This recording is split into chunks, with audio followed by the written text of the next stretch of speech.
This is your last warning.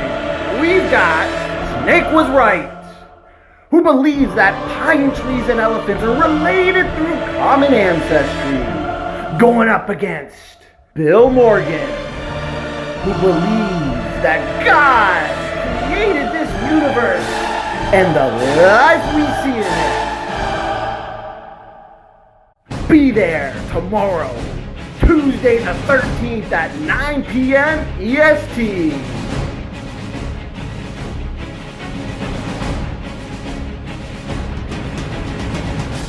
Hey everybody, this is Standing for Truth, and the debate that you are about to see is between Bill Morgan, who is a creationist, and Snake Was Right, who is an evolutionist. The debate topic is creation versus evolution. This debate was a blast. It was fun and it was really engaging, so I hope you enjoy. Let's get right into it.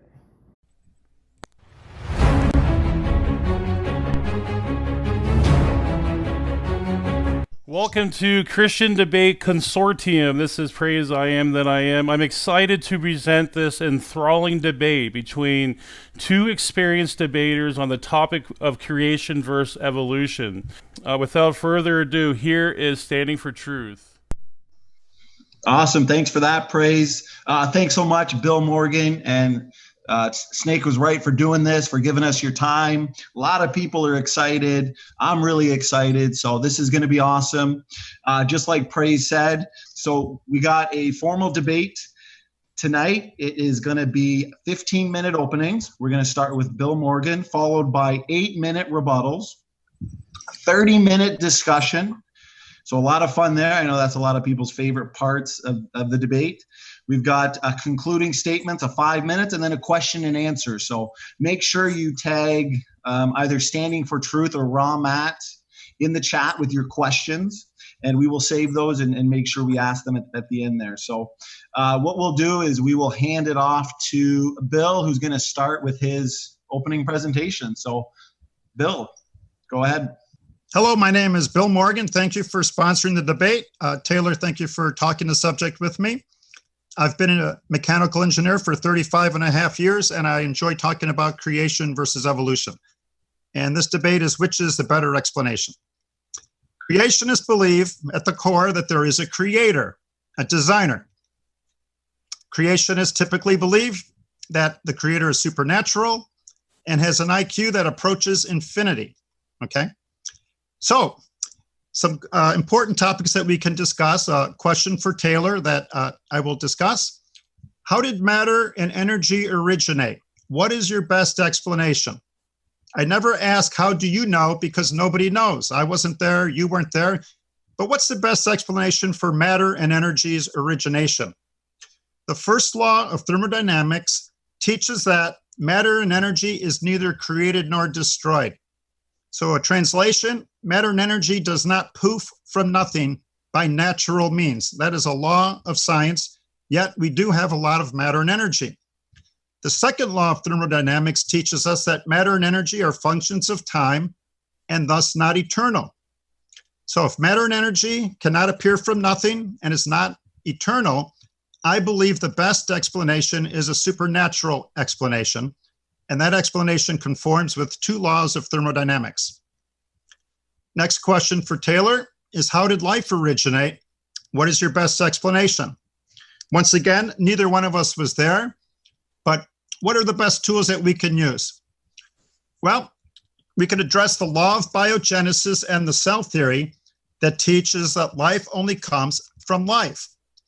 Now, not only do we have this strong theory and law, we have observation. Everything that we see, life only comes from life.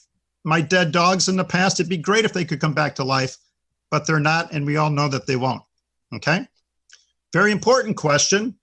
Do you think humans have bacterial ancestors?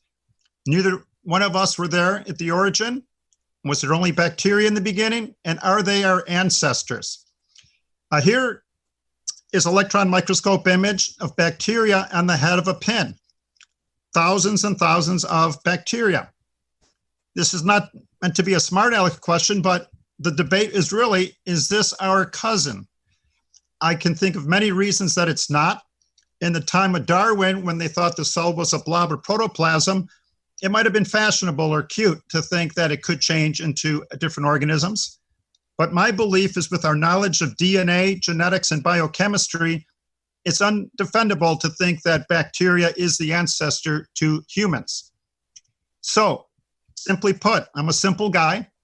I believe apes make apes, people make people, bacteria make bacteria, ladybugs make ladybugs. Many people will say that's a religious belief, but it is not. It's supported by genetics, biochemistry, taxonomy, zoology, paleontology. All of the ologies support people make people and bacteria make bacteria. So, quick address on what science is. The most important part of science is observation.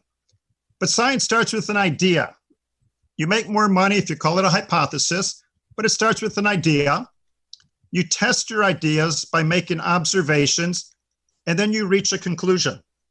Suppose I had an idea or a hypothesis that this pen could fly.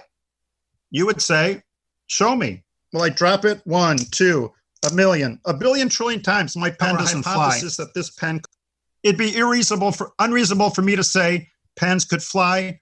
The observations don't support my hypothesis. Many people think humans have bacteria ancestors. That's a hypothesis. It's taught as a conclusion, but I feel what's missing is the observational evidence. I feel many evolutionists have the idea, the conclusions, and they're desperately seeking for evidence. Well, conclusions should always be based upon observation, not the hypothesis. Okay? So, I believe microevolution is true. Bacteria plus mutation equals mutated bacteria. That's observed. I have no problem at all with microevolution. I think it's part of the wisdom of the creator.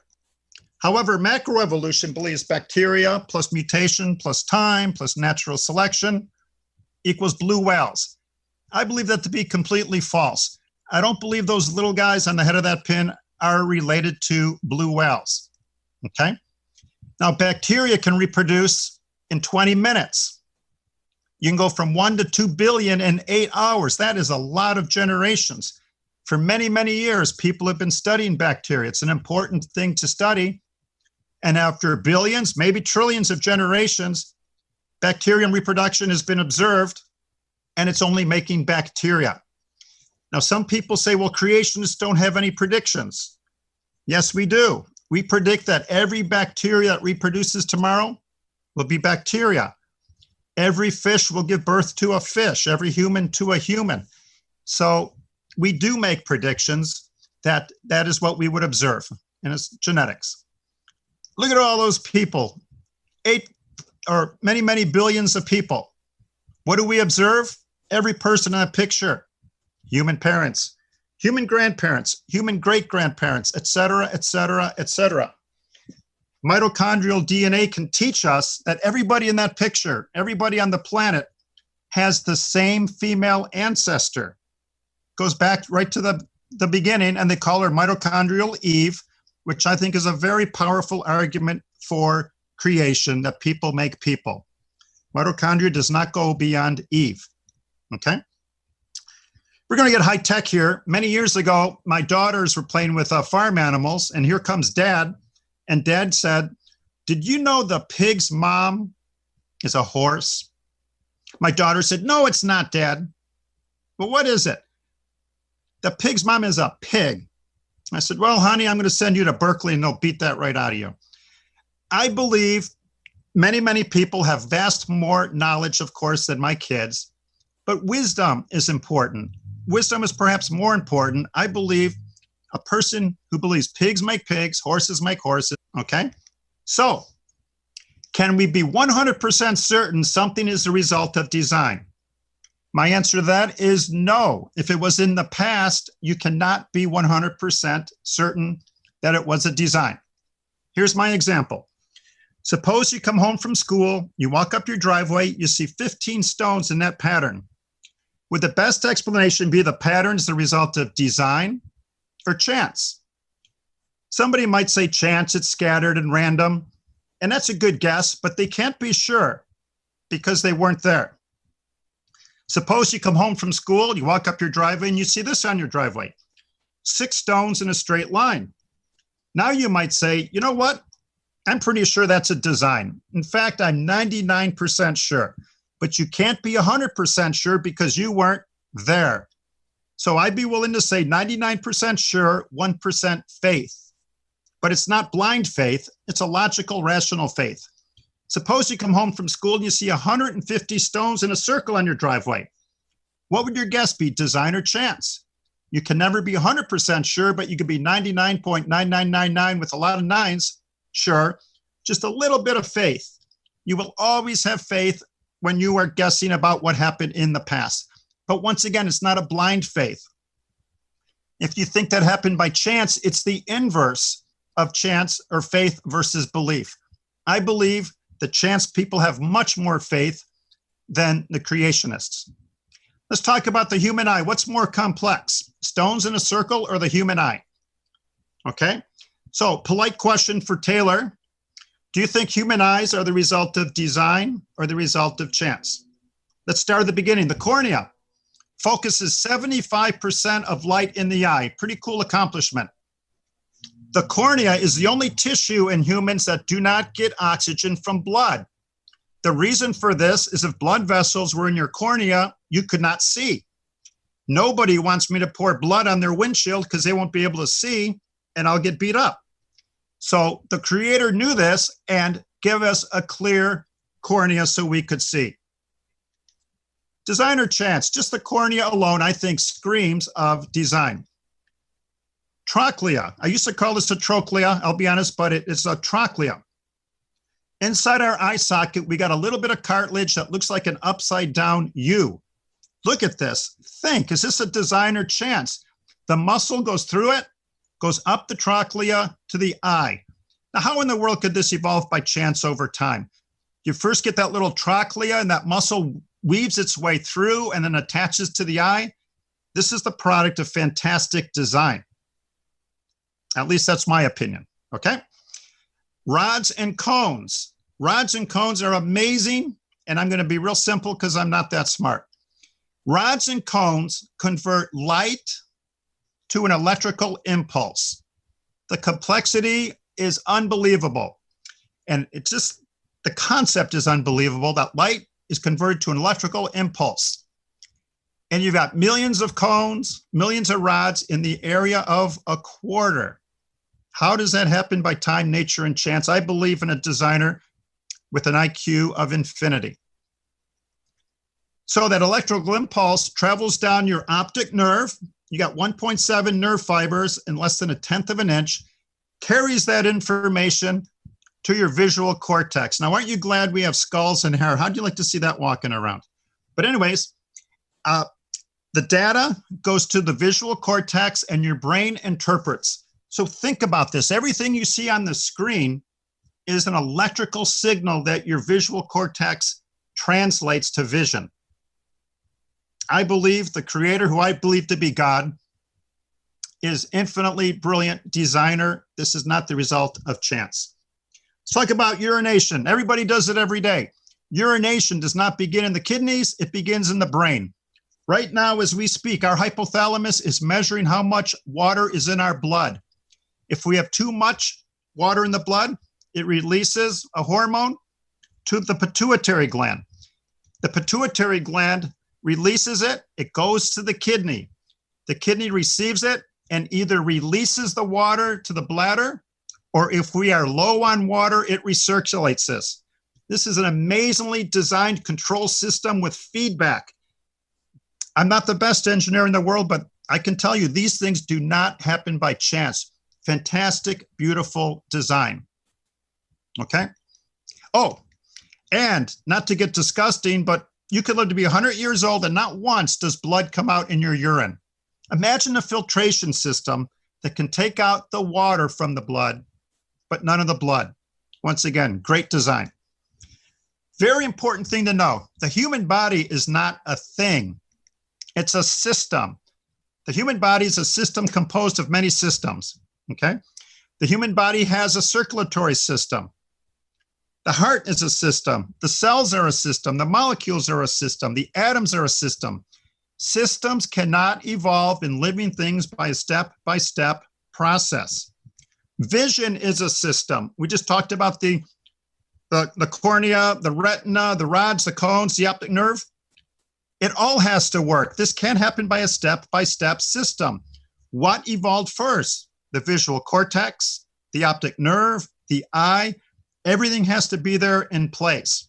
And for the human body, for you to be alive, you need all of your systems in place at the same time. You don't have a month to evolve a digestive system. All of the systems need each other. Systems and living things cannot evolve step by step. So a polite question to Taylor, how do you explain all the different systems in the human body? Which one evolved first? Which one evolved last? Okay. Regarding the eye, what evolved first? The cornea, the lens, the rods, the cones, the optic nerve, the visual cortex? I'm sure you get my point. Okay. Real quick on natural selection. Suppose you had two dogs. You took them to Alaska. One's furry, one's hairless. You come home and you forget your dogs. Well, the dogs fall in love and get married and make puppies. They make some furry, some hairless. Here comes a winter. What's going to happen? Those beautiful hairless dogs are going to freeze to death. The furry dogs survive. They get married, and they make mostly furry dogs. They could make a hairless dog, but the next winter is going to wipe him out. In a short amount of time, the only dogs in Alaska will be furry. That's natural selection. It's 100% true. But is it evidence that dogs have bacterial ancestors? Absolutely not. Science tells us dogs make dogs. So questions for Taylor. How did matter and energy originate? How did life originate? Do you think humans have bacteria ancestors? Are eyes the result of time and chance or design? Which system evolved first in the human body, and what part of vision evolved first? Okay, I think my time's up. Close enough. Perfect. All right. Snake, whenever you're ready, I will start when your presentation is up and ready to go. Okay. All right. Sharing screen.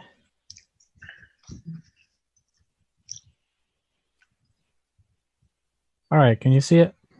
Yes. Okay. So I study molecular biology in school. And so evolution, even on the biochemical scale, it's pretty much seems like second nature to me. So it's really interesting to get into, why people don't understand it and things like that. So I'm going to try and address most of your questions. Anything I don't cover, I'm sure we'll get into. But first of all, he asks, how do matter and energy originate? And I'm just going to say this has nothing to do with this debate because of evolution. Matter and energy, the origin of matter and energy don't have anything to do with evolution. Evolution doesn't explain the origin of energy and matter. It only explains the diversity of life. And same with the question of how did life originate? Same response. Evolution does not address the origin of life. It only addresses how life changes. So I'm an atheist, but I will actually grant you, for the purposes of this debate, God created the first life, and that doesn't actually touch the subject of evolution. So we don't know what the first life was. Another question, we do not have bacterial ancestors. We have a shared ancestor with bacteria, but the single-celled ancestors that we do have were not bacteria. And that's why bacteria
Then an amphibian. Time. Okay. All right, Snake. You are muted. All right. There we go. Okay. So to touch back on to one of the questions you asked, which system evolved first? They tend to evolve together at the same time. So they were all primitive and simple, and they all got more complicated together. So the reason I'm not going to waste time talking about the origin of the universe and energy and matter is because it's irrelevant to evolution. That should be obvious.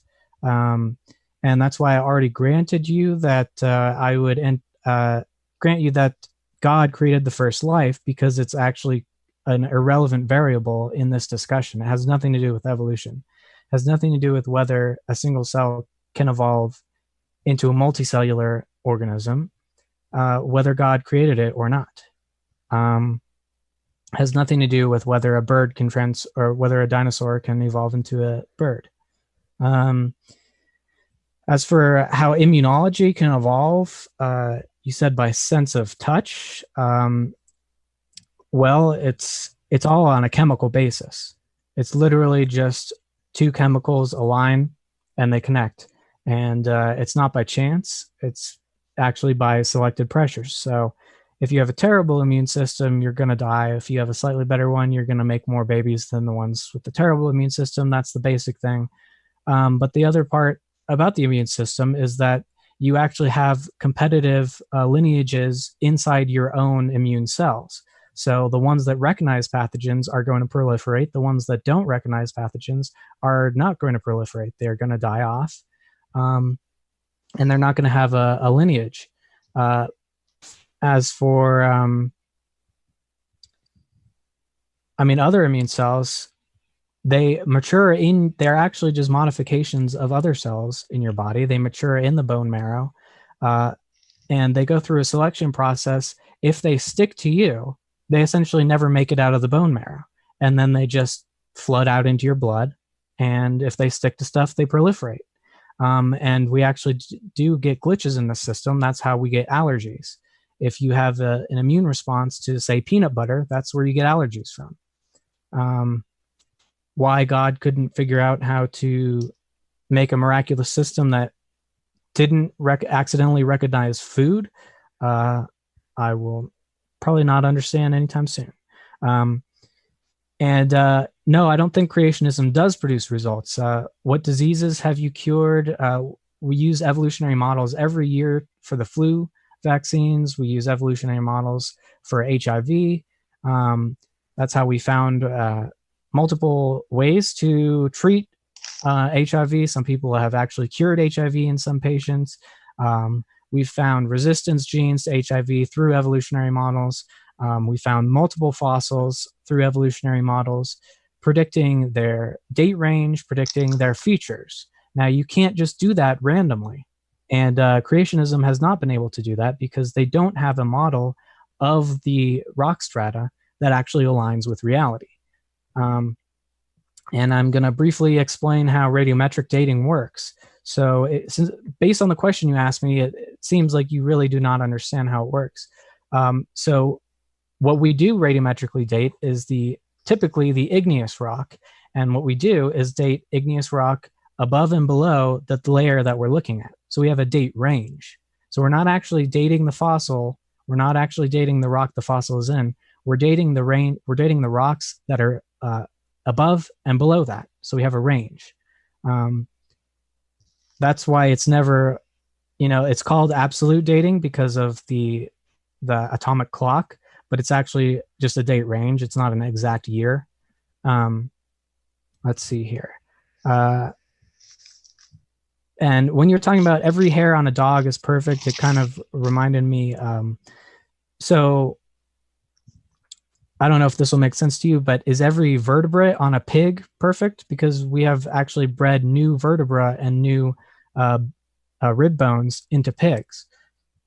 So it seems like we can mess around with that stuff.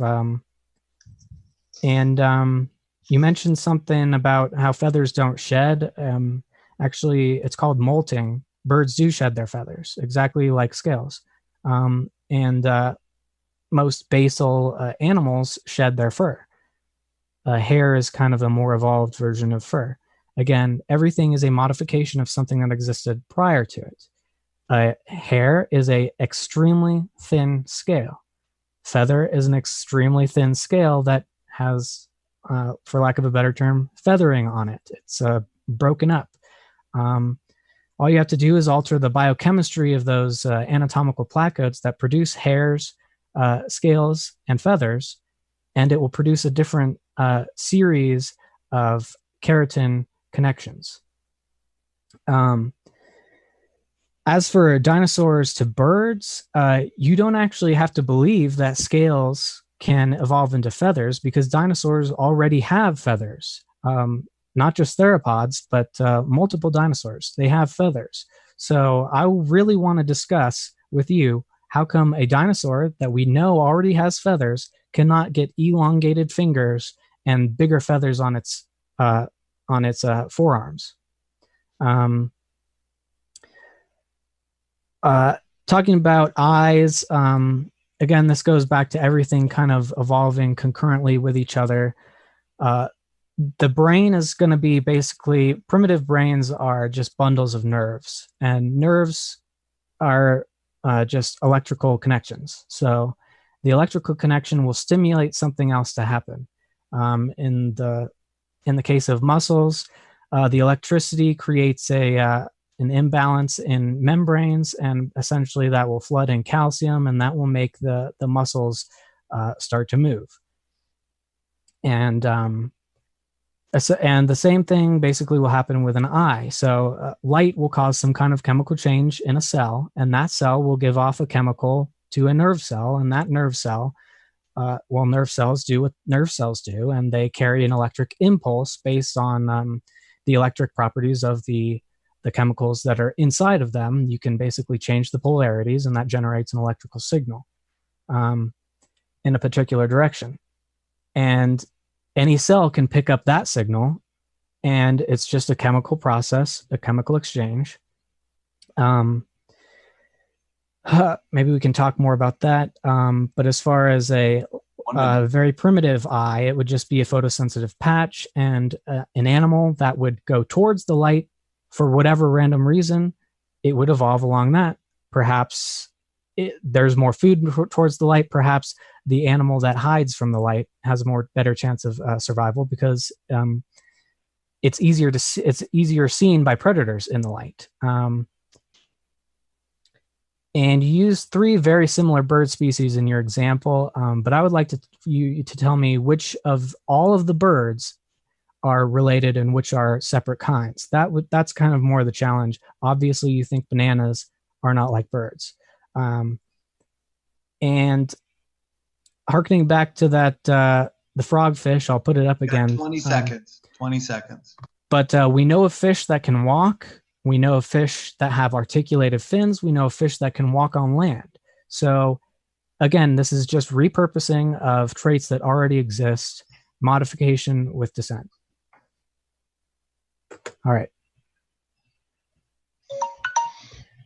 Okay. Thank you for your rebuttal there, Snake. You were right on time. So thank you, gentlemen, for your opening presentations and your rebuttal round. We're now going to get into the discussion. I do want to remind the audience to tag either Raw, Matt, or myself, Standing for Truth, if you have any questions for the debaters. So I'm going to set the timer right now. I believe that Matt had an extra 3 minutes to go into the discussion. So I've got the minutes set at 30 minutes. And whatever one of you gentlemen wants to start the discussion, I will start the timer then. Go ahead. All right. So I'm really most curious about what kind of limits you think are limiting a theropod from evolving into a bird, since it already has all the structures and features that a bird has. They just need to be slightly modified. Okay. Well, the limits is the skeletal system, solid bone to hollow. the circulatory system, cold-blooded to warm-blooded, the physiology of a leg to a wing. And I say this politely, you said just. It's all, you just can't wave your hands and say just. There's tremendous differences, of course, as you know, between a leg and a wing. And Taylor, everything I say is polite. I hear your stories. Where's the evidence? Why aren't they alive today, the transitions between a reptile and a bird? It's got to be real frustrating to think every transitional form is gone. The fossils don't exist. I just did a debate on The fossils do exist. Okay, well, I just did a debate where the man in China who had one of the most famous fossils admitted we had everything except the fossil of a feather. So the respiratory some system. dinosaurs don't have feathers. Some dinosaurs do have Right. feathers. Do you accept that some dinosaurs have feathers? No, absolutely not. But Okay, the that's man a who problem. did an article on it admitted they didn't have any feathers. Alan Fiducia, I know No, you've heard of him. He was talking about a specific dinosaur. He was not talking about all dinosaurs. Okay, and I've got lots to learn, but I'm pretty sure he does not, but I could look that up. That I believe he talked that there was no evidence of the dinosaur fossils. For But- that particular fossil. Right. Okay, like I said, I'll look it up. You know, Well, I can show you fossil feathers on a dinosaur right now. Do you know what a theropod is? yes, So it's not its leg is not becoming a wing. It has arms, right? yes. Right. So why can't its fingers elongate? Well, it's already got the same number. It could elongate, but how are you going to change the respiration system, the scales to feathers, the legs to wings, cold-blooded to warm-blooded? You got a lot of Grand Canyons to jump across instead of just getting the fingers longer. Would you agree? Well, It's that's a all challenge. modification of something that's already there. It's already got blood. But the point that I'm trying to make is, so say that there was a dinosaur that evolved wings, and it didn't evolve hollow bones, and it didn't evolve warm blood or anything. At what point would you say that it looks so much different from a dinosaur that it's not a dinosaur anymore? Well, that seems to be more philosophical. Birds, Yeah, we know. But that's why we're trying I to have a understand each other. Right. So at I what have point? Okay, are you done? I have a definition of birds: wings, feathers, hollow bones, warm-blooded. Definition of reptiles. You gotta. It's almost like a flea jumping across the Grand Canyon. You got about 7 Grand Canyons to jump across to get from a reptile to a bird, and it's not just getting the fingers longer, but the respiration system. This isn't an IQ quiz, and I enjoy talking to you. So it's not a pop quiz. You don't have to answer, but you understand the bird respiratory system, correct? A little bit, but it's just a modification of a respiratory system. Okay, there you said the word just again. It's completely different. The diaphragm is lost, air sacs are gained. It's single pass. It's a beautiful design. Sorry, I'm an So engineer. lungs are already air sacs, and losing No. features is possible. No, the air sacs aren't the lungs. The air sacs hold air, so it pushes air through the lungs when it exhales. Mhm. And my goal isn't, a one-upmanship, but Google bird respiratory system and really ask yourself, could this happen from a bellows system? But the air sacs are not the lungs, where there's oxygen to blood transport.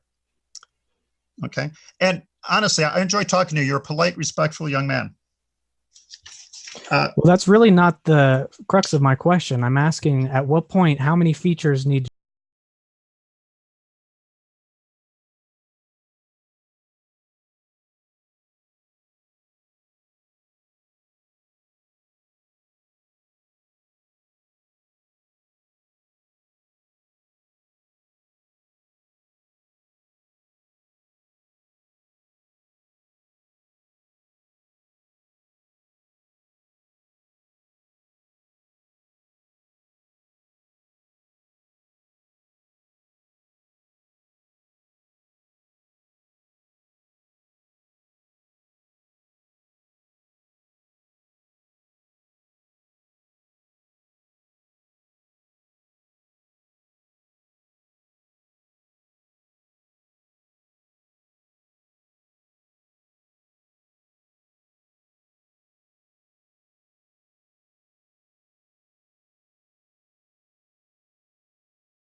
No, I didn't say absolute proof.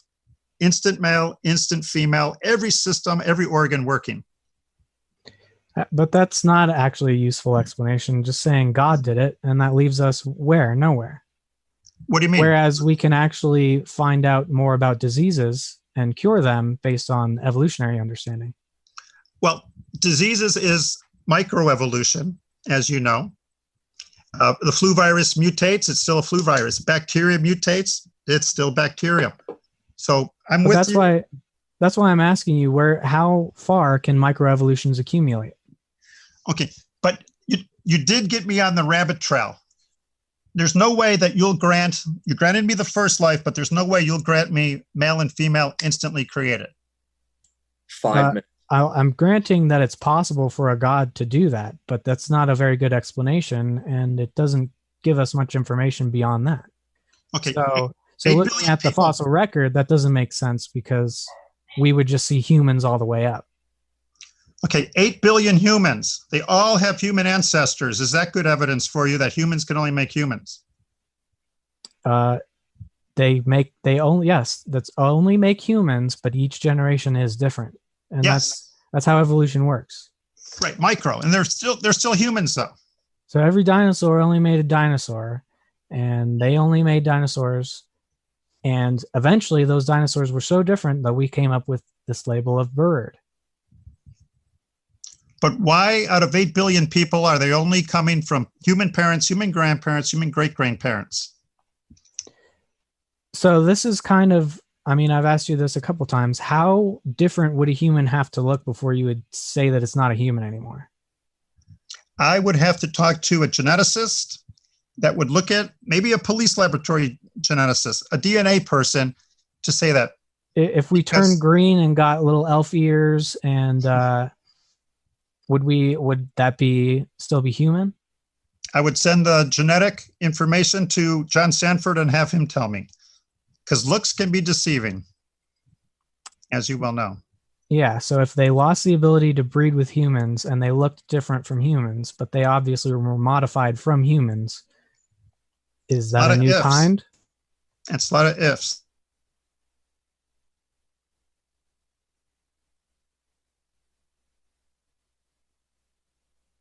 Well, I would say all the examples that we have of human reproduction supports, doesn't prove, the belief that humans can only make humans.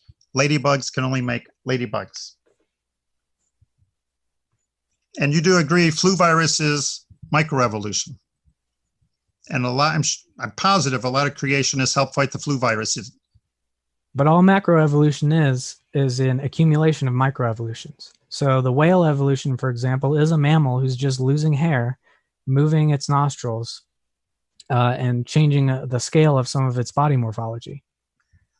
Well, I've actually studied a little bit a long time ago, and I have slides of it. We won't go to the slides because of time, of whale evolution. And all they have is drawings.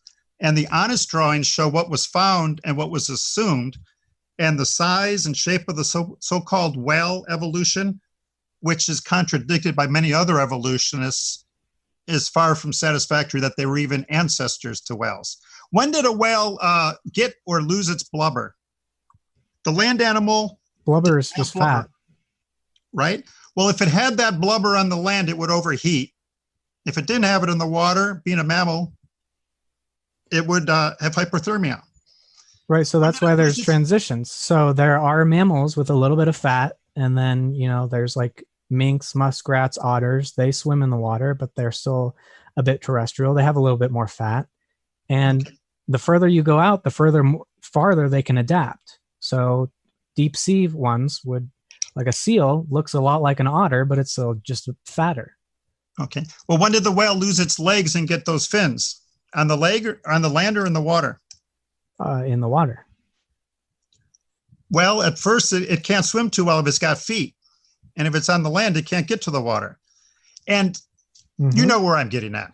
We're two buddies having a nice discussion, right? There's so many differences between land animals and a whale. But do you agree that those changes can happen in a population? Can a population of otters, for example, get fatter and lose hair? Yes, they're still otters. Okay, so what if they lose their back legs? If If is a very important word. But I know. Did they? But is that kind of change possible in a population? Is it possible that mutations can cause you to lose things? I agree with you 100%. Here's my little whale thing.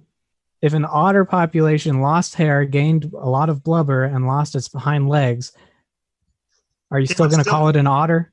Yes, because it would have the DNA of an otter with those mutations. Here's the difference between hippos and whales. Lung capacity, the tail, the eyes, the ears, the skin, the nostrils, the mouth, and of course the presence of blubber. Sonar, how in the world did sonar evolve? Taylor, you got to admit, that's a pretty good design. Those are all just modifications of existing systems. Sonar is hearing. They already have ears. They just need more sensitive ears. You say just a lot. Just is a big gap. It's not. It's really not, because we also have in the bat series, we have all of the basal bats. They have claws on all their fingers, and they have no echolocation organs, that the little bones that bats that can echolocate have. And as we go higher in the geologic column, we find bats that start to lose claws on their fingers, and they have little fingernails on their fingers because they came from terrestrial mammals, and they start to gain more sensitive ear bones. Okay, an echolocation is like vision. Collect the data, move the data, and then interpret the data. To me, that's a system and a design by a great designer, and not a step-by-step evolutionary process. So did God design humans to echolocate? Because some blind humans can do that. You know what? It's funny you ask that. I think humans can do a lot more than we realize. That we have more senses than we do.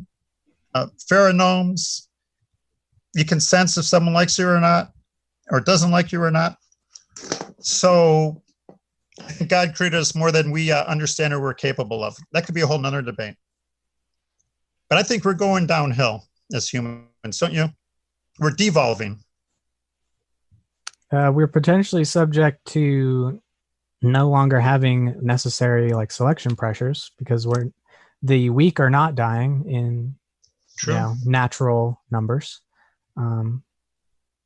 Yep.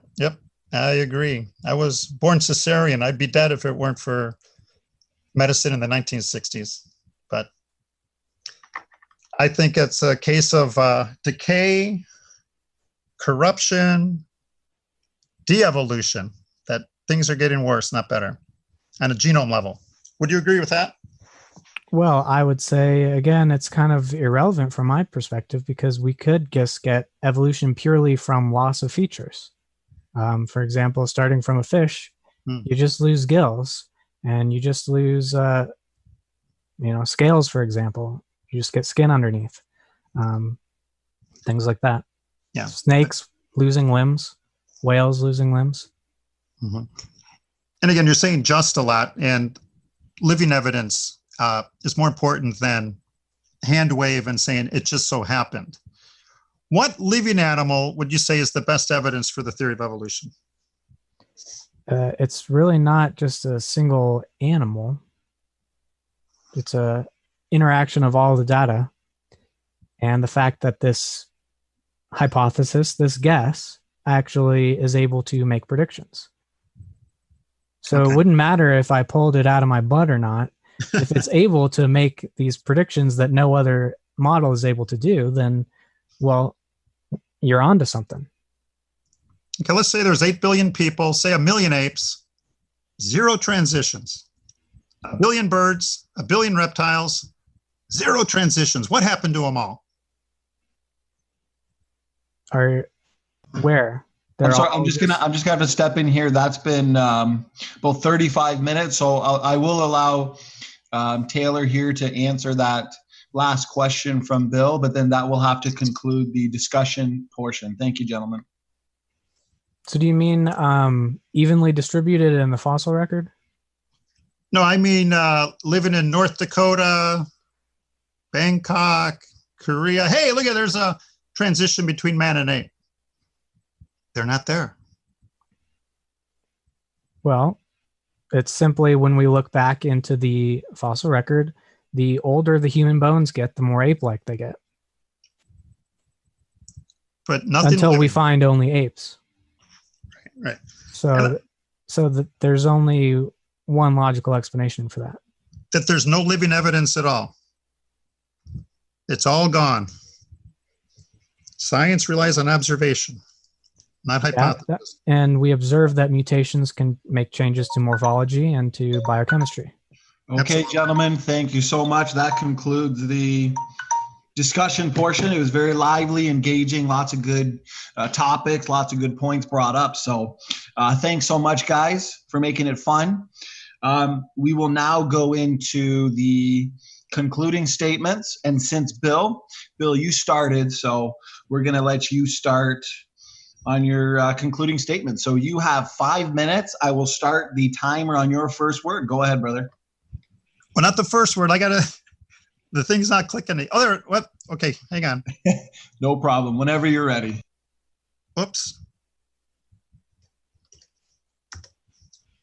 Oops, my numbers aren't right. Okay, hang on. Closing. Okay, let me get my clock started. Go. First, I'd like to thank you, Taylor. Like I said, I love learning from people who disagree with me. I enjoyed our talk. My life story real quick. I was born going to church every Sunday, learned a lot of Christian teachings, and I saw this for the first time in 6th grade in a book. I laughed at it. I said, humans are not related to apes. 3 years later in 9th grade, my biology teacher taught it to me. And I love science. I love biology. And I said, wow, humans are related to apes. Why in the world would I listen to that book with all those rules that I don't like?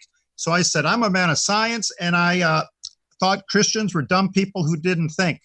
At the age of 26, I got a little bit of creation material. 3 years of research, I finally found it overwhelming that apes make apes, people make people. So it took me a long, long time. What are these? These are cartoon drawings. This is not scientific evidence. Drawings and stories is not science. What you observe is science. Now, the schools teach this. They'll say man came from ape, but they don't teach what the fossils were. Now, I know a lot of these have been proven to be frauds, but for many, many years, the so-called transitional form evidence was taught as a fact. Piltdown man was taught for about 30 years. Question of the day. Why do the school books only show drawings and not photographs as proof of evolution? We just talked about that a minute ago. There's a lot of people, a lot of apes, a lot of birds, a lot of reptiles, zero living evidence. They would love to show photos, but there's nothing to photograph. A fun question, which came first, the chicken or the egg? 2 chickens, a male rooster and a female hen. They teach that in biology. How in the world could a reproductive system evolve? The reproductive system needs the other systems, and the male and female have to be at the same time, at the same place. I believe the teachings of the Bible that God created male and female, and they had to be adults because babies are helpless. The big conclusion, I believe in a designer because of design. I do not believe the theory of evolution is not scientific. It hasn't been observed. Drawings and stories is not science. No living evidence, no fossil evidence. Dig into the details. Don't just say it just so happened. See if it's empirical. That's self-explanatory. It goes on and on. Genetics glorifies the creator. Going back to the questions, Taylor passed on number 1, passed on number 2. He believes we have single cell organism ancestors. Anyways, I'll just let you guys decide for yourself on how we answer those. I like the guy, I really do. Oops, I'm going the wrong way. There was a man in Indiana who was convinced he was dead. All the townspeople said, "You're not dead, you're not dead." So they collected all the money they could get, and they got a really smart guy from Harvard to come. The guy from Harvard came out to talk to him. He said, "Are you dead?" He goes, "Yes, I'm dead." He said, "Do dead people bleed?" The guy said, "No, dead people don't bleed."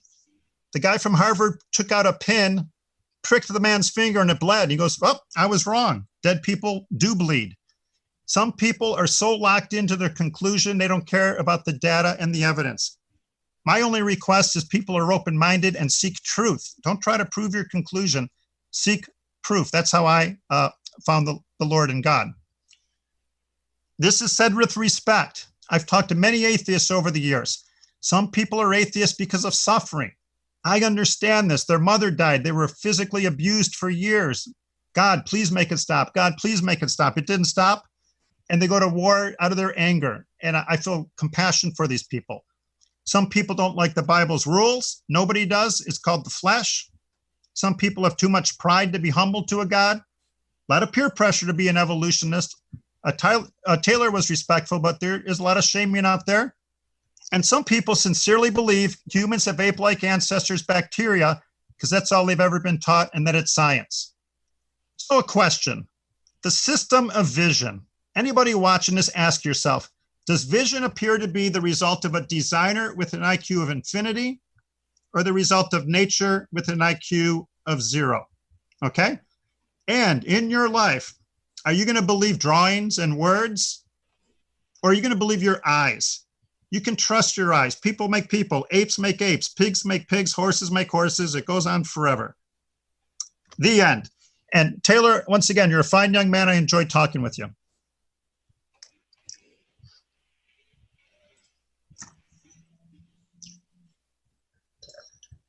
All right, Okay. Standing must be AFK. So I had 5 minutes. It was 5 minutes, right? yeah, Oh, sorry there. I had it on mute. Thanks so much, Bill, just in time. So thanks for that concluding statement. We will now move on to Taylor. You have 5 minutes. Go ahead. Okay. Sharing screen. All right. You guys see it? yeah, Okay. So the theory of evolution, again, it doesn't work simply by drawing things on a page. We actually do have photographs of actual bones. And again, I'm just repeating myself, but the further back we go into the fossil record, the more and more human bones start to look like ape bones. And if evolution was true, that's exactly what we would find. And so you can see how these are just modifications of the same basic morphology, little tiny modifications. On the right here is just the comparison of human and ape chromosomes. Almost all of them are exactly the same except for these two, which in humans is just missing this little part due to a fusion. This is just to demonstrate how a horsefoot is just a modification of other fossils that we find, three-toed things, and we find transitions between three-toed things and one-toed things. So again, modifications to existing traits can create new traits. So for an example, a colony of single cells can evolve to just preferentially mass up into colonies, and then they can lock their cell number based on genetic relation, and they've become a multicellular single organism. And once that occurs, this is just a demonstration of how cells in a plane can form a tube. So from that, we get worms. Again, every feature of